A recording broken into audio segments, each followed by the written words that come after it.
நமக்குன்னு ஒரு அடையாளம். நமக்குன்னு ஒரு அடையாளம் குடுக்கறது நம்மளுடைய நல்ல குணம் தாங்க. எல்லாருக்கும் பெருந்தன்மையா நினைக்கக்கூடிய ஒரு நல்ல குணமும், யாருக்கும் தீங்கு நினைக்காத ஒரு நல்ல மனம் தான் நம்மளுடைய அடையாளத்த காட்டும். நெறைய பேர் சொல்லுவாங்க, இவங்க எப்பவுமே தான் தான் பெருசுன்னு நினைக்க மாட்டாங்க. யாருக்கா இருந்தாலும் உதவிக்கு வருவாங்க. எல்லாருக்கும் சரிசமமா தான் பேசுவாங்க.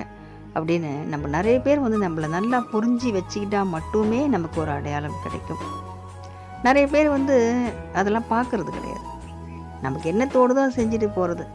ஒருத்தவங்க பக்கம் மட்டும் நியாயத்த பேசுறது. இன்னொருத்தவங்க பக்கம் நியாயம் இருந்தாலும் அத கண்டுக்காம இருக்கிறது.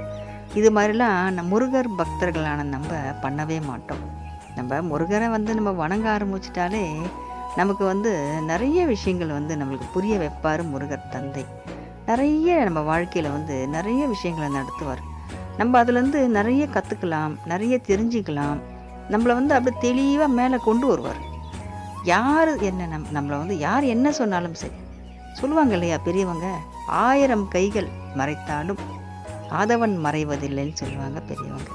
அது மாரி யார் நம்மள வீழ்த்த நெனைச்சாலும் சரி, யார் நம்மள மட்டம் தட்டி உட்கார வச்சாலும் சரிங்க, உட்கார வைக்க நெனைச்சாலும் சரி, முருகர் தந்தை இருக்கும்போது அப்படியே அவங்க பண்ணுற வேலைகளை எல்லாமே அப்படியே முறியடிப்பார். நம்மளை மேலே கொண்டு வரவர் அப்படி. அவங்க பண்ணுற கெட்டது எல்லாமே நமக்கு நல்லதாக அமைஞ்சிடும். எந்த ஒரு பிரச்சனை வந்தாலும் அதுக்கு நமக்கு நல்லதாகவே நடக்கும். அவங்க என்னென்ன நம்மளுக்கு சதி திட்டம் தீட்டினாலும் கடைசியில் அது நமக்கு நன்மையாக முடிஞ்சிடும். அவங்க என்ன தான் நம்ம யோசித்து நம்மளை அடக்க நினச்சாலும் கடைசியில் நம்ம பேர் தான் மேலே கொண்டு வருவார். நம்மக்கிட்டேயே அவங்க உதவி கேட்குற அளவுக்கு கொண்டு வச்சிருவாருங்க முருகர் தந்தை. ரொம்ப அற்புதமான கடவுளுங்க நம்ம முருகர் தந்தை. ரொம்ப சக்தி வாய்ந்தவர், நேர்மையாக இருப்பார், நீதிக்கு கட்டுப்பட்டவர், அன்பானவங்களுக்கு ரொம்ப அடைக்கலம் கொடுக்கக்கூடிய கடவுள் தான் நம்ம முருகர் தந்தை. எப்போவுமே நம்ம அவரை நினச்சிக்கிட்டு இருக்கோம். அவரே கெதின்னு இருக்கும். அவர் தான் நம்ம நடத்துகிறாருங்க நம்ம வாழ்க்கையை. எதுக்குமே யாருக்குமே நம்ம பயப்பட வேண்டிய அவசியமே கிடையாது.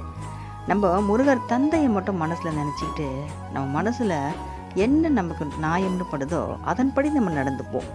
நம்ம நல்லவங்களுக்கெல்லாம் கண்டிப்பாக நம்ம ஒரு வெளிச்சமாக இருப்போம்.